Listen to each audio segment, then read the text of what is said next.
Welcome, everybody, to another episode of Candid Convos. And today's guest is a very special guest. I'd like to introduce Ryan Mckeen.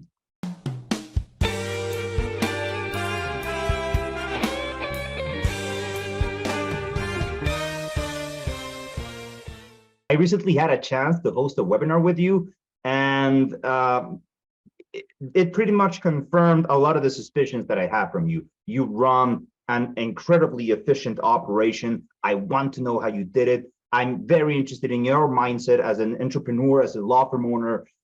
So I hope it's okay if I start, because I get very excited when I do these podcasts because I get to meet people like you and I get to hear your story. So I know this might seem like a complicated question and you've probably heard it a lot, but can you tell us your story of how you became who you are today, like in a nutshell? Yeah. No, I'm the first person in my family to graduate from a four-year college, certainly the first person to go to law school. And I got out of law school and I worked at a small general practice firm, great place to learn how to practice law. But it was the kind of thing where somebody came in, needed an eviction, I did it. Somebody needed a divorce lawyer, I was that. Somebody was in a car accident, it was that. And so I practiced there as an associate for 6.5 years. And I decided that the firm wasn't going to be my future, that I needed to go out on my own to build a firm that leveraged things like technology and various efficiencies, because my firm was old school. Like, look, it had been incredibly successful. They've been in business for 60 years, but I wanted something that was going to do for the next 60 years, right? So I went out, I had a partnership like many people do. I found some friends and I was like, hey, let's start a law firm. That didn't work out for us. We just had different visions for things. I wanted to do more entry work. They wanted to do family law work. Actually, they introduced me to Brett from Get Stepped Up. We're friends now, grateful for that. And then I went out on my own. It was a solo. I'm not a solo human being. Didn't like that. In 2016, my partner Andrew and I founded Connecticut Trial Firm. Him and I had a part-time employee, Ruth, who's been with me, my first paralegal. She's been with me for 18 years now. She was working 9 hours a week. And subsequently, we've grown the firm to about 35 people since 2016. Okay, so that's a nice story. That's an interesting story because you hear like, okay, you got a little bit of experience in there, so you were able to pretty much practice on like general practice. Then maybe you found your niche, which I know it's personal injury. But what interests me the most in here is that you're the first generation attorney in your family and the first person that went to college. So looking back from where you were to where you are right now, and maybe even what people in your family and your close circle think of you, how do you see like those big steps? Yeah, I think it's been honestly such a gift. Like I didn't have, expectations thrust upon me or things like that. I was able to go out on my own and do my own thing and be my own person. And I think that's a really important part of it for me. And I got to learn a lot of lessons on the way, succeed, fail, all those things. And ultimately, my parents are proud of me, which is a wonderful, wonderful feeling. And I think it's just, I guess it comes back to it being a real gift, because I didn't have preconceived notions of how things should be done or what I should be doing. I followed what I believed to be right. I trusted in myself and I did things that I loved. Mm-hmm. It's very enlightening, because a lot of people tend to say first you need to go through hard times in order to find what true success is. And I'm not saying that you didn't have any struggles during your career. I'm pretty sure that you did. But looking back and seeing it as a gift and the fact that you're able to accomplish things in your own way, that's something that I admire a lot, because that speaks to me about law firm owner and business owner. Now I'm wondering, is that mentality something you had from day one, or did you develop it like suddenly after 6 years in working at a law firm, you said, no, this is not my path? No, I mean, in the back of my head, I always had at some point that I wanted to go out on my own and run my own thing. I think that's part of who I am. I also think it's something that like I went to law school and I was a good lawyer. I still am a good lawyer. No question about that.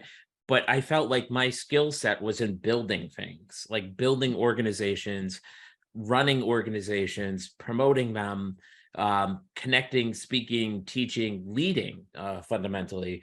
And so I had decided probably about 5 years ago that I really wanted to make a switch out of the lawyering and really into the role of a CEO.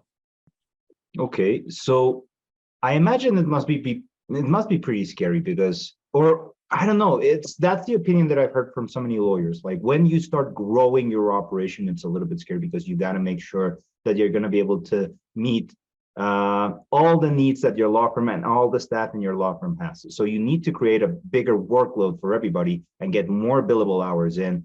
But there's that gap of, I know I need to do this. I'm not sure if I'm going to be able to do it. So how did you manage to scale up and delegate enough to people so that you could eventually even find an even more scalable business model when it comes to staffing, which is get stepped up? Well, I mean, the thing that you have to accept, it's never stops being terrifying. I think you start getting used to it. Sort of like if you fly a lot, like you're used to turbulence. If you've never flown, you go, oh my gosh, right? But there are sometimes like where you hit turbulence. I fly a lot, and you're like, oh boy, I want to be on the ground.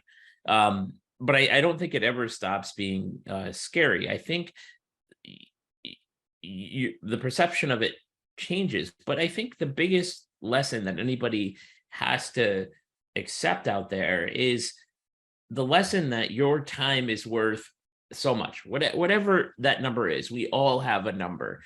And if you actually want to grow a business and you want to grow an organization and you want to serve more people and you want to create opportunity for others and you want to ideally make yourself more money, the thing that you have to do is delegate things that fall below your hourly rate.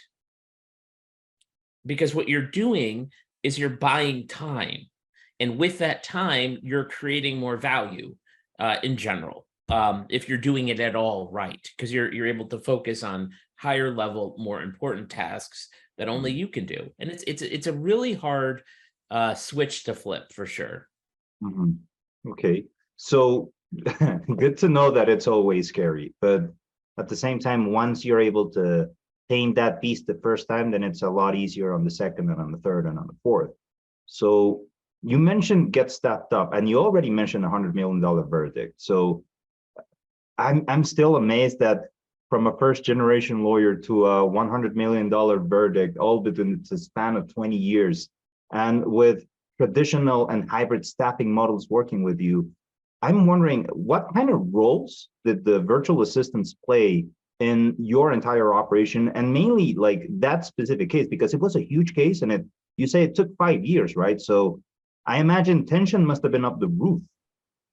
Well, yeah, I mean, the biggest what happened initially was that it was suggested to me by Kristen David from Get Staffed Up. And Kristen's a big fan of Get Staffed Up and Brett's, and she said, Ryan, you need an assistant. You're too busy. You need somebody to help you, an executive assistant. And she said, call Brett, call Get Staffed Up. And we hired Astrid. Astrid has been with us almost 3 years at this point. Astrid started as my assistant. And honestly, like I had never worked with, I didn't know what to expect. Like I didn't have necessarily the highest expectations because I just didn't know. And what I quickly found was I'm like, oh boy, Astrid is a powerhouse. She's really, really capable at what it is that she does. And in fact, she was so capable that we deployed her into our litigation team to help do things like get medical records and follow up and do all of these different things. And when we saw what Astrid could do, then I called Get Staffed Up back and I was like, get me another Astrid, get us another Astrid. And so we consistently do that. And I think, I don't know, maybe you guys can tell me, but I feel like we have about eight virtual assistants through Get Staffed Up at the moment. Oh, okay. So Now I'm a little bit more curious, like what kind of different roles do you have virtual assistants, or do you see virtual assistants playing a role inside of a law firm? So what they do for us are a number of things. I've got Blanca, who is now my executive assistant, and Blanca helps me with whatever I need help with. My inbox, my email inbox. She helps me with that. She helps me with phone calls. She helps me with whatever projects I'm working on.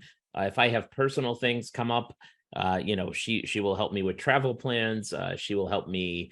Um, I'm like, hey, can you call somebody to get a plumber around to my house?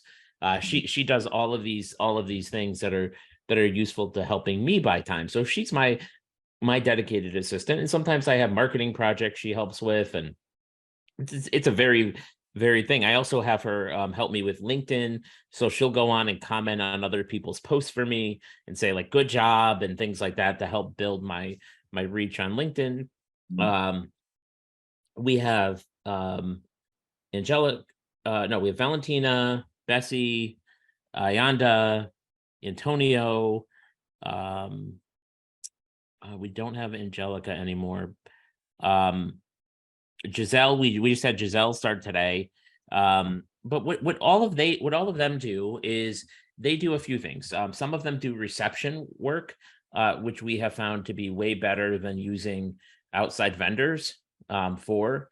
Um, some of them are legal assistants, so they do a lot of follow-ups for meds, requests for police reports. They're on the phone a whole lot. Um, we have Antonio, who was so good as our receptionist that we moved him over to help with intake. So he helps do onboarding for clients.